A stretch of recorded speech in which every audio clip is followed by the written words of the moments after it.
Okay, I will follow instructions. You're so sweet today. My best friend, who I miss every single day of my life, lived that way. If somebody was magnificent, that was my friend Mary. Because she was black, she had experienced all the tribulations associated with the color of the skin in this country. She worked in the prison where I was working, and she was a very testy person. When I came to work at the prison, she would just call me, Dr. Torres, and she would not let anybody near her. We worked like that for 6 months. At the 6 months period, she sat me down and she told me, I was testing you. I wanted to see your caliber. I wanted to see if you were the real thing, because I only let in my circle people who are the real thing. So we started a friendship that lasted for 27 years. And I knew Mary would have my back, always. She told me one day, if you need me, I will fly. That kind of friendship you do not find easily.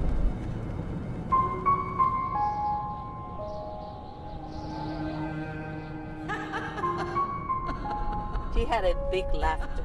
I mean, huge laughter that came from everywhere in her body.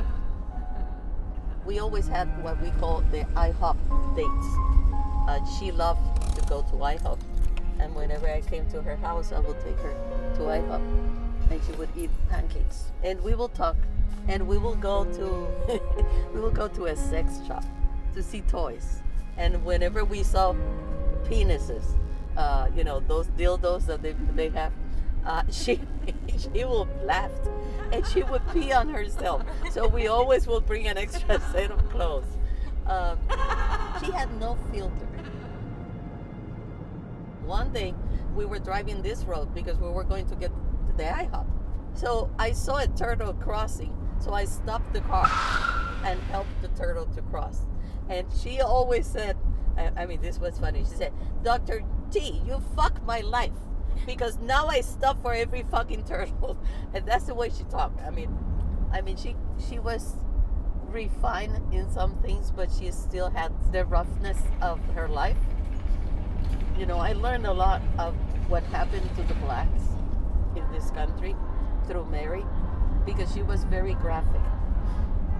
Like, for example, in the hospital where we worked together, they forced them to be there at 3 o'clock in the morning for inspection.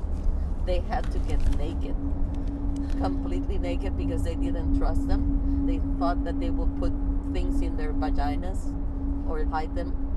It was denigrated just because they were black. And then they had to dress completely white, and it has to be immaculate. If it was not immaculate, they will send them home, and then they will not pay them for that day. And she overcame all this crap that the other humans did. And she gained her master's degree. She put on her own 5 kids through college. 5 years after she retired, she called me and told me, I need you to come home. I need you to examine me. So I came to her house, and she said, I'm going to take my bra up, and I want you to touch my boobies. And I said, well, there's no problem. They'll check your boobies. And when I started palpating, I discovered that there were some tumors and lumps. And I said, this is an emergency, Mary. We're going to TMH right now. I have a friend who is a specialist in cancer, and he saw her after hours for me. And he told her, we need to hospitalize you, and we need to do a double mastectomy.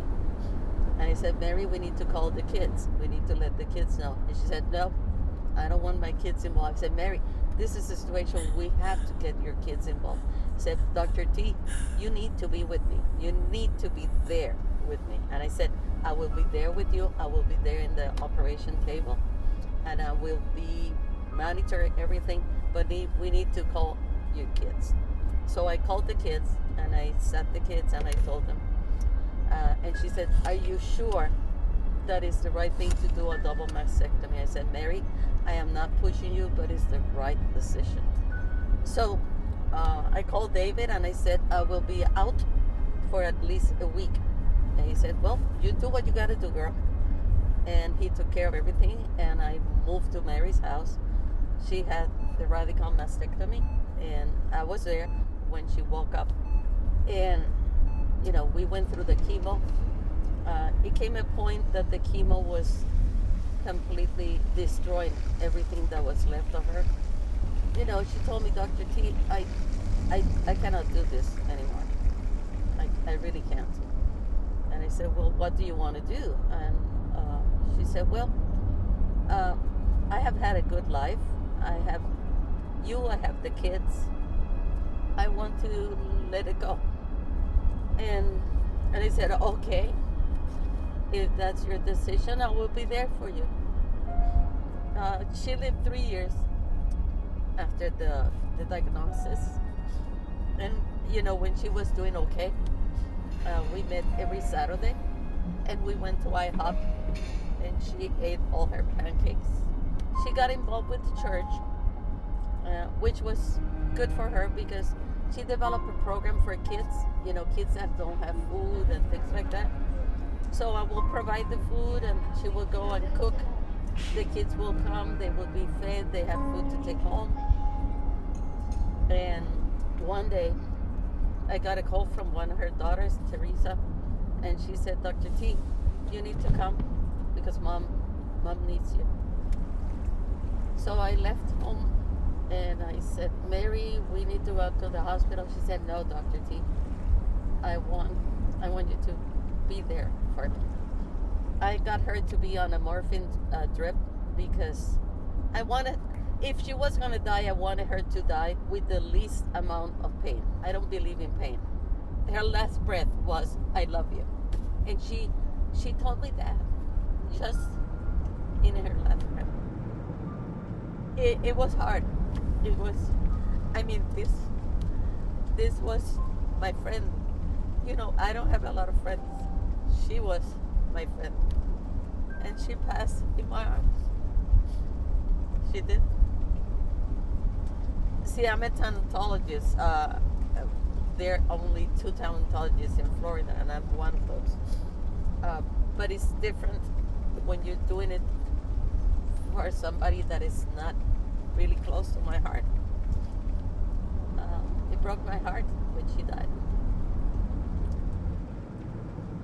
On May the 5th, which is the day that Mary died, we all meet at the gravesite because the gravesite is in Mary's house.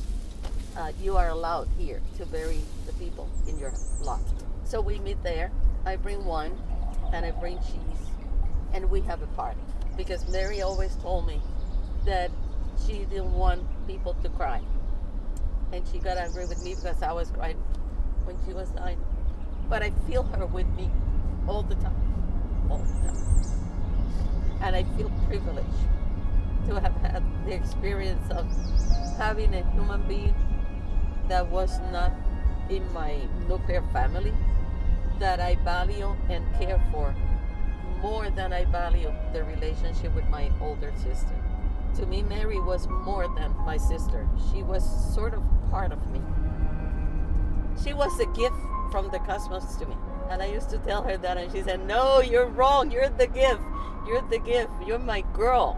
I had long hair at that point in time. She would braid it like I was African. I said, Mary, do you want me to paint myself? And she would burst into laughter. And she said, no, you're black because you have black in your blood. And I said, yes, that's true because we Puerto Ricans are a mixture. And we would joke about all that. Those were 27 great years. I'm glad that the cosmos put her in my life.